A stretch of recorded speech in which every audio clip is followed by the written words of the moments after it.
Hello friends, and welcome to this video as we look at functions in Excel. In this video, I'll be showing you how to use the round down and round up functions. My name is Mercy Consolata Kello. Let's get started.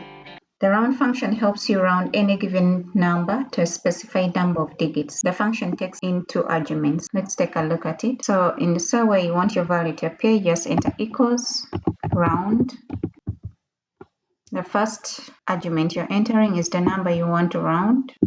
Then the number of digits to which you want it rounded. Let's say we want it to round it to 1.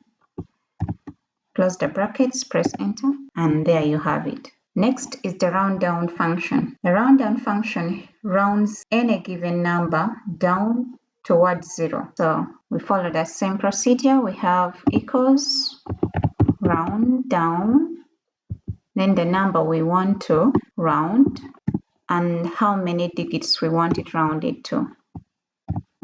Close the brackets, and there you have it. Lastly, we have the round up function. This rounds up any given number away from 0. So equals round up, and then the number we want rounded, comma, the number of digits to which we want it rounded. You close your brackets, press enter, and there you have it. And as you can see, 10.2 is farther away from 0 compared to 10.1. Likewise, negative 10.2 is farther away from 0 compared to negative 10.1. So that has been it for this video. If you've enjoyed the content of this video, please give it a thumbs up, share with your friends, and subscribe to the channel so that you're updated on new videos once they're released. Thank you and happy learning.